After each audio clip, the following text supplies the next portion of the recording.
Dictation start now. A large part of the work of a modern government has to do with science.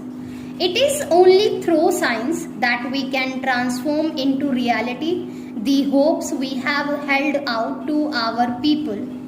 For many more years to come, the people will measure progress in terms of our ability to give them their basic needs. The agricultural scientist has a especially vital contribution to make to our plans of economic development. For years, the government has been persuading farmers to adopt new farming practices. It is only in the last 3 or 4 years that the response of villagers has overtaken the official effort. The farmers have shed their skepticism of city people and their new ideas. What has convinced them is what they have witnessed with their own eyes everywhere. Farmers tend to be conservative and slow to change. But once they change, they are not content to be indifferent converts. The discovery of a new seed variety starts rural people as much as a spacewalk or a transplanted heart does the more liberate classes. Farmers today walk miles to buy seed. The great problem for the government is to find sufficient seed and fertilizer to meet their demand.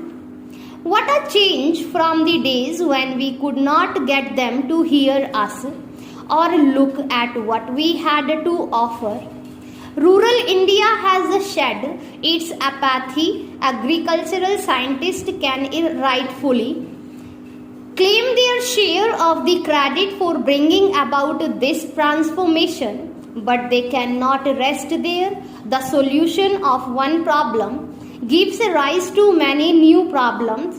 New varieties are being extended to vast areas because of the demand from farmers and our own race towards self-sufficiency. This work is being done far too fast and with only a minimum of protesting. Modern farming is a combination of many techniques and materials. It is not possible to adopt any one in isolation, disregarding the others.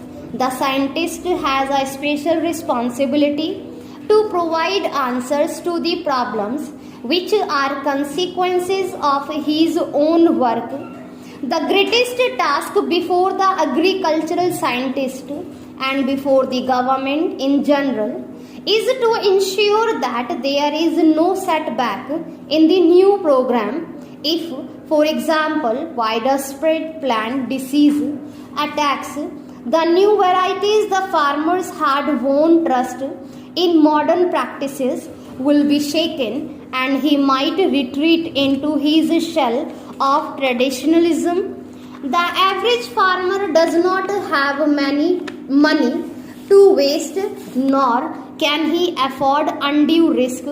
He will not experiment on his own unless he is certain that the experiments have succeeded elsewhere. It is because our demonstration programs have been convincing that the cultivators have come forward in such large numbers today to use new varieties of seed and fertilizers. It is not the big farmers alone who has ventured forth. The small farmer's enthusiasm is even greater. To him, even a little improvement goes a long way. In the new agricultural program, he sees the opportunity to fulfill his numerous small needs which have as long been neglected. It is obvious that farmers will pay heed to the call for national self-sufficiency only to the extent that the programs makes a difference to their lives. How can we expect them to grow more for the nation if their additional efforts do not bring adequate reward to their own families. We talk of inputs, but in scientific agriculture, the most important input of all is the human input. Modern farming is a far cry from spreading the seed and leaving the rest to the sun, rain, and stars. The farmer has now to fight constantly with nature, repairing its shortcomings, exploiting its advantages, and forcing the pace.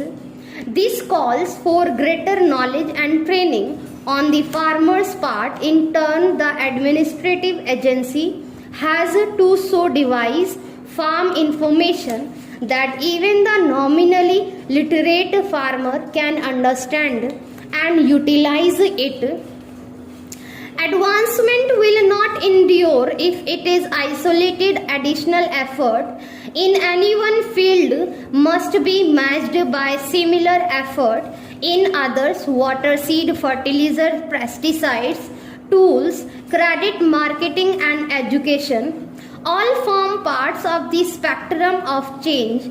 Agricultural scientists, by whom I mean not only but also agriculture engineers and economists, have much to contribute to this coordinated agenda of progress.